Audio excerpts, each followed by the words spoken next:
With the reprised raid dropping in under a month from now, I've been getting a lot of requests to make a video catered towards those trying their hand at a contest mode completion.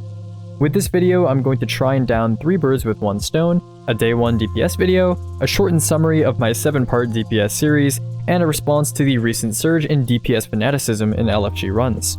From essential equipment to a results-first mentality, I hope to provide anyone watching this video with the full set of tools they need to get through any damage challenge in Destiny.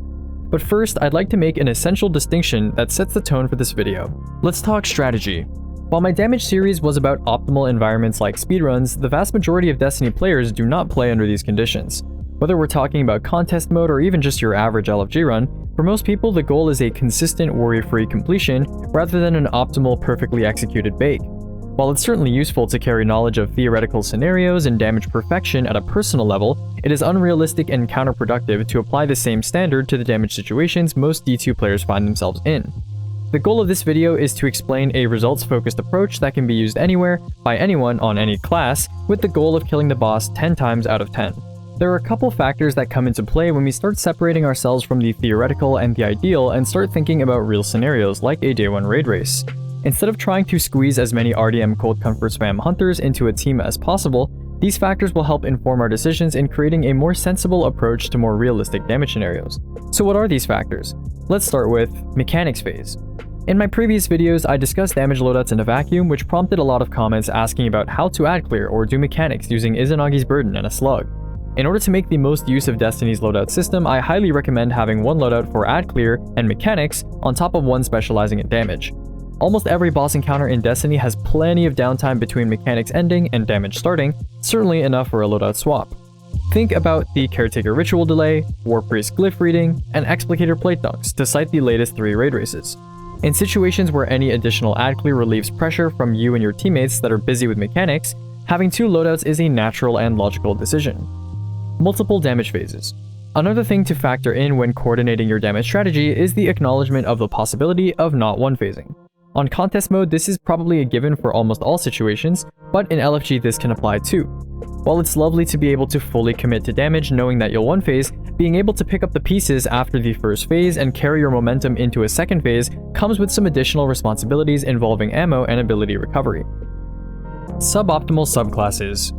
Another thing to consider is that the best damage subclasses are not always the most survivable.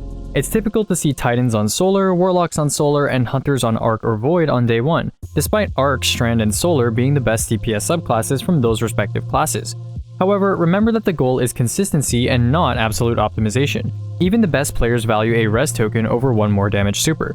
Besides, in most teams, the most important difference in outcome is usually clearing versus not clearing, and rarely will the decision to use an extra damage super ever result in a 1-phase over a 2-phase on day 1. On top of this, in an era of Destiny where a single fully buffed rocket shot does almost the same amount as most damage supers, you can easily make up the difference by pumping rockets instead. Plus, a lot of extremely survivable subclasses have other benefits that tie into damage encounter success, like Sunbreaker and Arcstrider working as orb factories, or Dawnblade providing well and insane add clear. Suboptimal classes. Apparently there's a lot of anti-Titan sentiment going around as a result of the damage rotation ranking lacking any Titan options. This is because Titans lack subclass support for reloading rockets outside of Echo of Domineering, a relatively weak option, but that does not mean Titans should not or cannot be used in realistic damage scenarios. First, in situations like LFG raids, the class composition of most players in the raid does not matter. An experienced player on Titan will handily outdamage an inexperienced player on one of the other 2 classes any day of the week, and there's no scenario in the game where a Titan being in the fire team is an active detriment to the likelihood of completing the boss encounter. There are plenty of factors that cause problems long before class composition is an issue in LFG raids. In fact, what is used for damage is rarely an issue, but rather team structure, mechanics, coordination, communication, and role assignment are far more likely to get in the way of successful damage outcomes. By the time having a Titan becomes a problem, you're venturing into speedrunning territory, and the problem is about the fact that you're killing in 6 seconds instead of 5. Suboptimal teammates. These last 2 factors mostly apply to LFG environments where you don't get much of a choice in the matter when it comes to who you're playing with.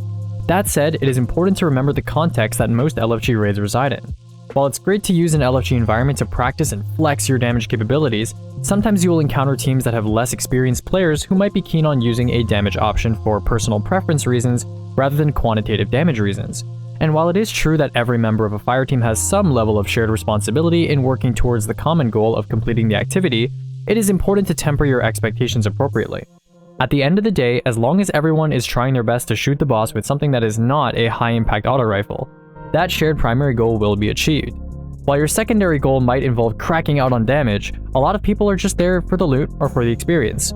Suggestions go a long way in creating successful outcomes when playing with strangers, but ensure that they begin and end there as suggestions, not restrictions. Suboptimal equipment. Finally, sometimes you or other players may be missing key components of common damage strategies for one reason or another. When LFGing, it is extremely common to run into newer players that do not have a crafted Apex Predator or a Gjallarhorn with Catalyst. These days, literally any rocket, including blues, is good enough to meet a basic standard of damage, so finding an adequate substitute for the most significant damage component in Year 6 of Destiny isn't so bad. However, many of you more experienced players were also asking a separate question: what weapon rolls do you actually need to have on hand to succeed in damage scenarios? Let's talk about that first. Equipment. Since we're talking about Destiny, a looter-shooter, there's quite a lot of equipment to be had when it comes to day 1. So this section will be split into 3 parts: weapons, armor, and mods. While I won't be listing out every single perk combination for every weapon you need here, the equipment tab in my damage spreadsheet should contain all the specifics you might be curious about, linked below. Weapons. First up, weapons. The pool of weapons that are best suited to realistic damage scenarios is actually not very large. Let's talk about power weapons first, since generally you will want to keep your power weapon the same between both your mechanics and damage loadouts.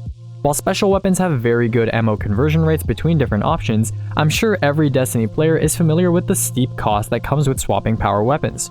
As of Season of the Deep, there's only a few weapons that are mainstays in this slot. To be honest, Apex Predator is really the only weapon you need in 99% of scenarios, with Gjallarhorn and Tractor being relegated to dedicated players. Note the lack of a cold comfort mentioned here. In realistic scenarios where you aren't melting a boss in a couple seconds with optimal setup and teammates, it makes the most sense to use a more consistent option like Apex. With a consistent reload perk that distributes ammo use on top of not requiring a finisher, rapid kills, RDMs, and Balladors in order to be optimal, Reconstruction Bait and Switch Apex Predator is the perfect pick for scenarios where consistency is the goal. In case we get another Atrax type encounter, Parasite or Grand Overture might be worth bringing along, but besides that, nothing else is really essential for power weapon damage. Bring an Eager Edge Sword for traversal encounters like Scission, and you should be set for the rest of this slot. Special weapons are a whole different beast. However, none of these should come as a surprise when it comes to mechanics phase weapons: Witherhoard, Recombination Heritage, any disorienting GL, Agar Scepter, Chain Reaction Forbearance, any Shoot to Loot trays, Chill Clip Riptide, Arbalest, Divinity, Bastion, Conditional Finality, Succession, and a 1-2 punch shotgun are all valid picks for whatever an encounter might throw at you. Whether it's champ stuns, shooting buttons, or demolishing waves of adds, these weapons should have you covered for any scenario leading up to the damage phase. As for damage itself, the most important special weapons to have are Izanagi's Burden, 2 slugs, 2 pellets, and a swap energy GL. For the purposes of this video, we're going to stick to what's most effective, and in my opinion, that's Izzy GL Rocket thanks to its great range compatibility and low damage compromise. Since we already talked about Apex, ideally the GL is a Wilderflight with auto-loading holster, spike grenades, and frenzy. Performing the Izzy GL Rocket swap combo is relatively straightforward. After you swap from your mechanics loadout, make sure your Izzy is honed, pick up orbs for your rocket surges, and get in position for damage. The basic rotation is the same for all 3 classes. Shoot Izzy while holding reload, wait for the hone sound, shoot your GL, shoot your rocket, and repeat.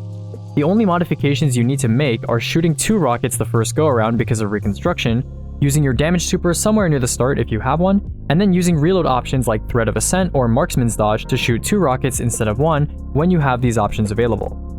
Mods. Let's talk mods. While I won't get extremely specific about what mods you'll need in every scenario, I'll go over some examples to showcase the logic behind mod selection for both mechanics and damage loadouts. Say you're doing Explicator on contest mode. You start the encounter on Witherhoard, Forbearance, and Apex. For your helmet, it makes sense to run both Kinetic and Arc Siphon on top of a Super Generation mod like Ashes if you're using Sunbracers, or Hands-On if you're using Syntheseps. For your arms, loader mods and ability orb gen mods are usually the play during the mechanic section, making weapons like Forbearance feel more effective and less clunky. For your chest, rally on reserves, 2 solar for Apex and 1 of something else, and then swap to resist that match the threat present in the encounter. In the case of Explicator, that would likely be double solar resist and a concussive dampener mod.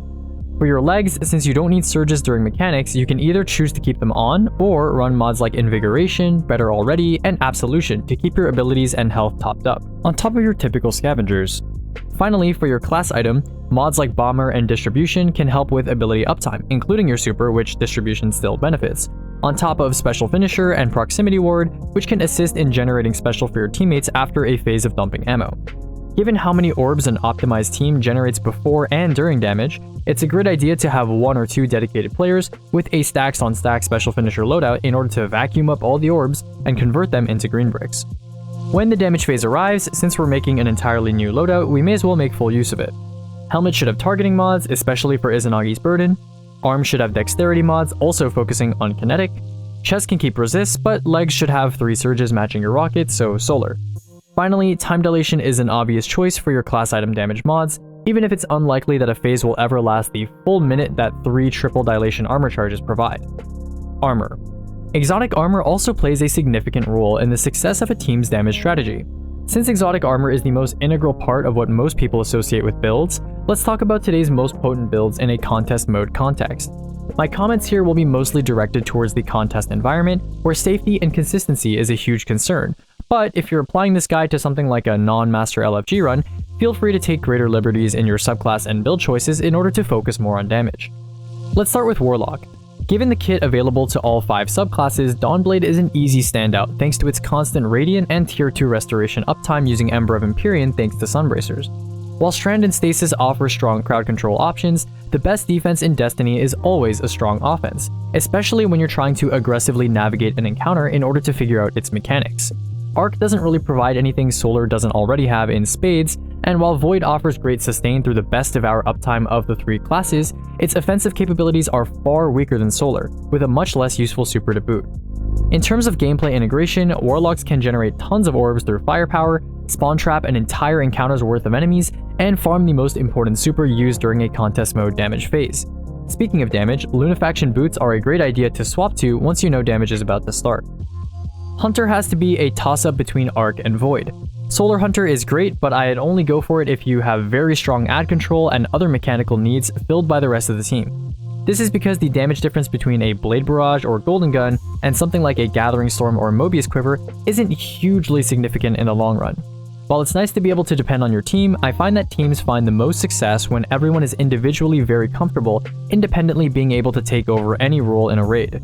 On Hunter, the power of Combination Blow and the guaranteed safety of invisibility from Assassin's Cowl or Night Stalker abilities are great safety nets that allow players to worry less about being overwhelmed. Plus, invisibility occasionally trivializes certain mechanics, and Tether is sometimes your only 30% debuff option on certain bosses. As for your exotic, Star Eater Scales are the obvious pick, given that you're guaranteed 3 orbs from the damage well. Finally, Titan. If we're talking low power content, I don't think there is a subclass in the game that is capable of having both offensive and defensive presences that are as strong as Synthesept Sunbreaker.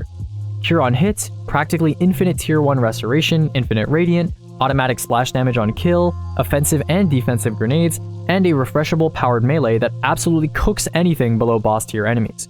While Arc Titan would have been a contender with Hoyle powered storm grenades a few seasons ago, nothing else in the Titan subclass selection really stands out as much as Sunbreaker does.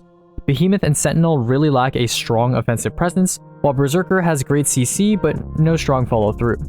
Some of my suggestions will start to make more sense when we start to talk about roles, but for now I want to throw up a brief disclaimer. The subclasses I mentioned during this section are by no means set in stone. At the end of the day, like I mentioned before, the biggest thing your build can do for you is keep you in your comfort zone while you progress an encounter. If what you're most comfortable with is something other than what's listed here, and you're helping your teammates enough, then there's no need to put in the energy to retrain your gameplay. That said, in my opinion, these subclasses are the most potent options that a player with a blank slate would have the easiest time surviving and slaying with once learned. On top of this, these subclasses are so strong that their neutral gameplay loops do not require the associated mentioned exotic, meaning any player on your team can throw on an Aeon exotic or Cenotaph for the Warlocks for a mechanics phase and not miss a beat. Roles. While damage strategies definitely vary from boss to boss, there are a set of roles that absolutely need to be filled due to how much impact they have on the entire team. Good players are always keeping track of the presence of these roles during a fight, because even a couple seconds with no debuff or no galley can result in huge damage loss during that time period. Part of the reason many LFG teams struggle with damage has to do with what is being used for damage, but a much more common issue is the complete absence of certain essential components. Let's break them down. Buff. In 99% of scenarios outside speedrunning, this is going to be a well. At most, well with Lumina on top because someone's feeling generous. That being said, if you notice the well is about to run out and you don't have a backup option, Radiant from Ember of Torches works in a pinch for crucial moments, like the final stand of a boss during a day 1 encounter. Debuff. This is a big one. Plenty of LFG teams assign a well user before starting damage, but in my experience, the only time a debuff is brought up is when someone explicitly volunteers to do it. 30% is more than 25%, folks. Plus, debuffs apply to everything, not just weapon damage. As for contest mode, Tractor is fairly straightforward to keep up, but when Tether is needed, make sure you have a Snare Bomb or Echo of Undermining Grenade at the ready for when it runs out. What is maybe not so straightforward is what a Tractor user uses for damage with contest active. Double Shotgun is great on some bosses, but with Bungie's penchant for aggressive boss design in recent raid races, some backup options are a must. Since both the Tractor and Galley players use exotic power weapons, their damage options are limited to legendary special weapons or abilities. Abilities alone, think pre-nerf Starfire, can't really cover for the whole phase without massive gaps in uptime. So if shotguns are out of the question, then you're left with two other decent options. First, a double sniper variant using Kinetic Tremor Supremacy and 4 times the charm Aikilos SR, using either the Dragon's Shadow or Rain of Fire to reload all 3 weapons. Second, sticking to raw fusion rifle DPS, using a high impact like Controlled Burst loaded question. Since Kinetic Tremors doesn't stack between players, each member of the Galley Tractor pair needs to take one or the other. While Tether is obviously restricted to Hunters, what would be the ideal class for Tractor? Personally, I think Well Warlock is a great pick for Tractor given its access to Touch of Flame Healing Grenade, Healing Rift, and Rain of Fire, but any class can do well with Tractor provided you can debuff safely with whatever rotation you're using. Galley. I wanted to take some time to talk about the Galley role, mostly because it has some special quirks. While Galley is the best heavy-hitting ad-clear option in the game, it's also needed for damage. However, ever since its nerf, Galley itself doesn't do much boss damage. Its main contribution is Pack Hunter. This means that a Galley user only really needs to shoot 1 rocket every 15 seconds during damage, meaning you're probably shooting 4 rockets per phase tops. That means 6 rockets to shoot ads with, assuming your ammo situation is stable. Remember, Pack Hunter is incredibly useful outside of damage phases too. It gives all of your teammates' rockets the power to absolutely obliterate anything near them, relieving pressure during high-density spawns. Since I'm singing the praises of the power of conserving Galley ammo, let's talk about what Galley users can fill their rotations with in order to still contribute to damage without dumping all their heavy. Obviously, if you can run double shotgun Galley, go for it. Otherwise, you're stuck with one of the 2 options I mentioned before, unless your team is coordinated enough to have the Galley and Tractor both run Verity's Brow. Since this is highly unlikely in both LFG and Day 1, I would suggest putting the Galley on the double sniper loadout and the Tractor on fusion DPS. As for the ideal Galley class, I'd say Well Warlock suits it pretty well with access to Rain of Fire and Ember of Empyrean, 2 build elements that complement Galley nicely. If you need a Tether Hunter, having them be your Galley is also a good way to minimize damage loss by merging the debuff and Galley roles into one player. Titans are also a decent class to give Galley since Titans simply can't dump legendary rockets fast enough to keep up with Hunter and Warlock reload options. Additionally, it's a good idea to have your Aeon users use Galley or Tractor since those are the 2 players that need heavy ammo the least. Composition. We've talked about ideal class associations with team roles as well as damage options for every class, so naturally the next question is, what is the ideal class composition for Day 1? Now, there is no strict set of 6 classes that is going to be the best for everything, and again, the comfort zone is what matters most for most teams. That being said, if I had to come up with a team comp from a blank slate, here's what I'd start with. First, 2 wells, one on Galley and the other on Tractor, with the ability to use Sunbracers, Cenotaph Mask, and Lunafaction Boots. A well is basically a must for contest mode damage, and having a backup is a great idea in case a phase is longer than 30 seconds, or if one well is missing by damage for one reason or another. Second, I'd have 1 Hunter in case a boss needs Tether as its debuff no matter what, either due to range constraints or model issues. While it's unlikely that a boss will be incompatible with a Tractor debuff, it's still possible. As for the remaining 3 slots, they can be filled by flex roles. If it were up to me, I'd have maybe 1 more Hunter and 2 more Warlocks for extra Cenotaphs, but ultimately the rest is encounter dependent and team dependent. Speaking of encounter dependence, let's talk about the final piece of the puzzle when it comes to effective, realistic damage strategies. Analysis. While 4 IZGL rockets, a Galley, and a Tractor will do the trick for almost every boss encounter in the game, it is essential that teams are aware of how environmental factors can change the best damage strategy for a given situation by varying degrees. Encounters like Explicator may favor modifying your rotation due to time constraints, while encounters like Atrax may even change your team composition in order to make things go more smoothly. While the alternatives presented here should cover almost all possible surprises from the contest environment, in the event that we get something like a precision-only Tormentor boss, apply the appropriate strategy from the bosses tab of my spreadsheet, depending on the similarities present. As for less committed raid scenarios, the strategies have already been figured out, so just ensure that you are aware of what might deviate from the standard damage strategy from encounter to encounter. While this video does not comprehensively cover everything teams need for a contest mode clear, I wanted to use this opportunity to address something I usually don't talk about on this channel. The line between consistency and optimization is a treacherous one to walk, especially when the stakes are high, like in a raid race. Through my 7-part DPS series, I took the perfectionist angle, speaking in absolute, optimal terms. But it's time we recognize the value of the other side of the damaged coin. And what better frame of reference is there than day one? Through this video, I hope I've made it clear that there comes a point where even in a speedrun, you are sacrificing something integral in order to squeeze out unnecessary extra amounts of damage. While I do think a lot of Destiny players would benefit from experimenting with more optimal damage strategies, there's something to be said when even speedruns hold back from filling the roster with as many RDM Cold Comfort hunters as possible. In LFG runs and day ones, the goal isn't even to kill fast, but just to kill, period. And this video aims to provide what I think is the most straightforward route to that goal. Because damage consistency in typical environments isn't just about what you use, but rather how you use it, when you use it, and whether you can pick up the pieces between phases to get back up and do it again. Best of luck to those of you competing in the upcoming raid race, and of course, to all of you soldiers out there in the LFG trenches.